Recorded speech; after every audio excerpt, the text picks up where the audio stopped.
Applications of systems of equations. Example 1. Determine two integers such that the sum of the smaller number and twice the larger number is 46. Also, when the square of the smaller number is decreased by 3 times the larger, the result is 93. So we need to choose some variables. You always must identify your variables. That's an important step. Don't make assumptions that we always use X or Y for certain things. So I'm going to choose X as my small number here because we've got two numbers, a small number and then a large number. And then I'm going to choose Y as my larger number. So in systems, you're going to have two variables. I chose X and Y. You can choose A and B or whichever variables you like. Sometimes we match them to the words in the question as well. Now, let's build an equation for each of these. So let's read the first sentence again. Determine two integers such that the sum of the smaller number and twice the larger number. So that would mean I would have an equation of X plus 2 times the large number would equal 46.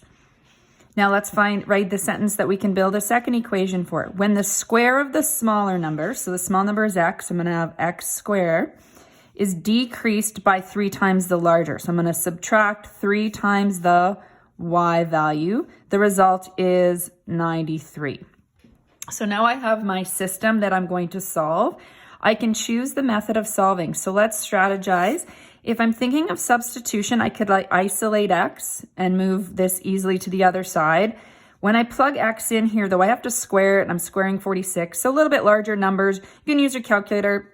That's definitely a fine method. I could also use the elimination method because then I can just multiply this by 3, multiply this by 2 to get rid of the X. I can't eliminate to get rid of the Y. I can't eliminate the X. So I think I'm going to use that method. Both methods are fine. So first thing I'm going to do, if I'm going to use the elimination method, is I want to line up my equation so that I have X squared, then X, and then the Y in the number. Because right now, X and X squared are lined up. So I'm going to put a placeholder of 0x squared in here. Then I have plus X plus 2Y equals 46. And then I'm going to have X squared. I need a placeholder. There must have been a coefficient of 0. So 0 times anything 0. So we don't normally write it in, but it's going to line up here. So we're going to write it in now for this step. Equals 93.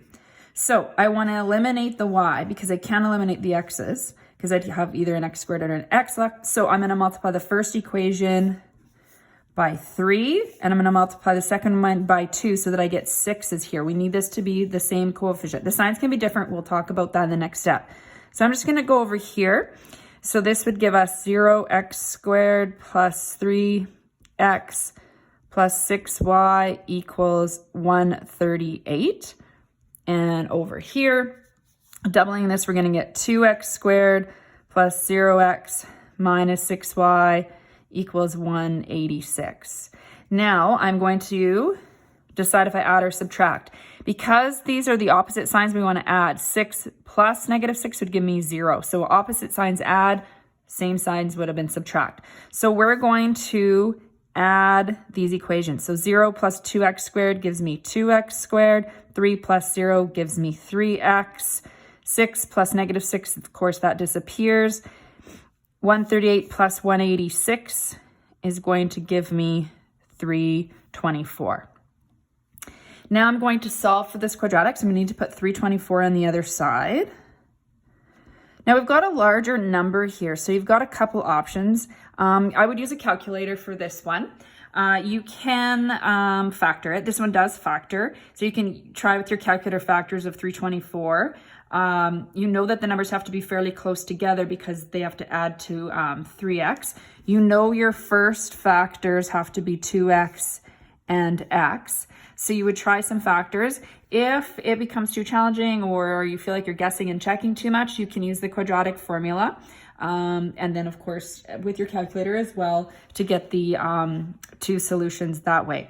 So once this is factored, you can give it a try. You can pause the video just to try it a little bit. But once it is factored, you're going to get plus 27 minus 23 because you're going to get your 27x in the middle, negative 24x to add to 3x. So we get x is equal to negative 27 over 2 and x is equal to 12. So now we've got 2 x values. There are 2 y values that go along with this. So we need to find the y value. Now, let's consider the fact that this is a word problem. Because the question says 2 integers, I know that this particular x can't be one of the answers. There could have been 2 possible sets of solutions, but this one just says 2 integers, so an x and a y. This cannot be part of the answer because an integer can't be a fraction. An integer would be the numbers -2, -1, 0, 1, and 2. So it's in negative and positive numbers, but no decimals or fractions. So this is not an integer. So I don't need to bother finding the y value. So I don't need to, it's not going to be now it is a solution to the system, but it's not a solution to the word problem that we're doing. So I don't need to do the extra work to find the y value just to reject that and say it doesn't match my word problem. So we're not going to do that one. 12 is an integer, so I know the x value must be 12, so I'm only going to find the y value for 12.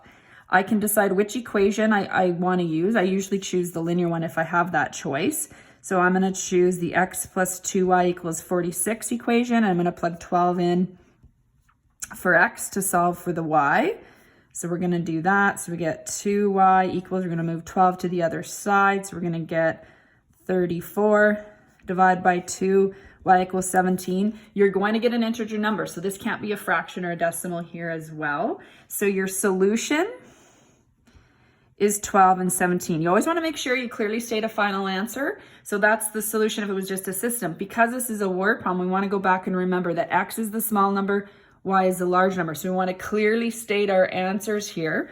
So our small number was 12 and our large number is 17.